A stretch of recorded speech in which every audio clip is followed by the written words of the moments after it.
Salut à tous, c'est Steven, et maintenant qu'iOS 7 est disponible en version finale pour tous, comme mise à jour à partir d'iTunes, pour tout iPhone, iPod Touch ou iPad compatible, eh bien je vais tout simplement en profiter pour vous faire plusieurs vidéos bien détaillées sur la plupart des nouveautés d'iOS 7, en tout cas celles que je trouve intéressantes, et on va commencer avec le multitâche. Pour l'activer, un double tap sur le bouton d'accueil comme ça, et voilà ce que ça donne. Donc la méthode d'activation ne change pas, ce qui est différent par contre c'est l'affichage de ce multitâche, vous le remarquez immédiatement, il a totalement été refait par rapport à celui que proposait iOS 6. On a maintenant la petite icône de l'application en bas et juste au-dessus un aperçu de celle-ci en train de fonctionner, et en appuyant sur cet aperçu vous passez simplement et facilement d'une application à une autre. Donc voilà comment se présente le multitâche sous iOS 7 pour iPhone et iPod Touch. Ça fait un sacré changement, mais c'est plutôt sympa à utiliser, on s'y habitue très vite. Et pour fermer une application, désormais il faut comme ça glisser vers le haut. Vous voyez que vous pouvez prendre et déplacer l'application, vous la glissez vers le haut, elle se ferme et elle ne tournera plus en tâche de fond.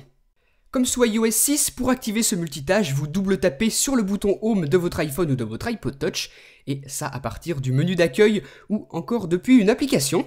Ce qui sera différent sous iOS 7, ce sera donc l'apparence, l'affichage de ce multitâche, puisque désormais, vous l'avez vu, vous aurez la petite icône de l'application et juste au-dessus sa modélisation en train de fonctionner.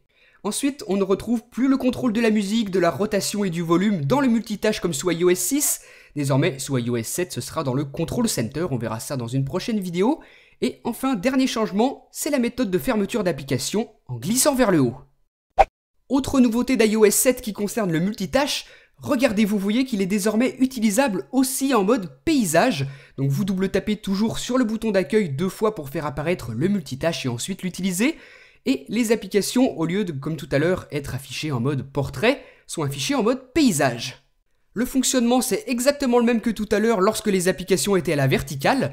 Vous tapotez sur une miniature pour passer de l'une à l'autre et vous glissez vers le haut pour les fermer, comme ça. Ce multitâche il est donc extrêmement facile à utiliser, beaucoup plus intuitif que celui qu'on avait sous iOS 6. Ces nouveaux gestes de glissement, de défilement sont vraiment sympas. Ça donne une nouvelle expérience utilisateur, ça se fond parfaitement dans le tout nouveau design d'iOS 7. Et dernier détail, si vous l'utilisez en mode paysage comme ici, et que l'application qui s'affiche ne supporte pas ce mode, elle restera en mode portrait. Donc voilà pour tout ce que j'avais à vous dire et à vous expliquer sur ce nouveau multitâche d'iOS 7 sur iPhone et iPod Touch.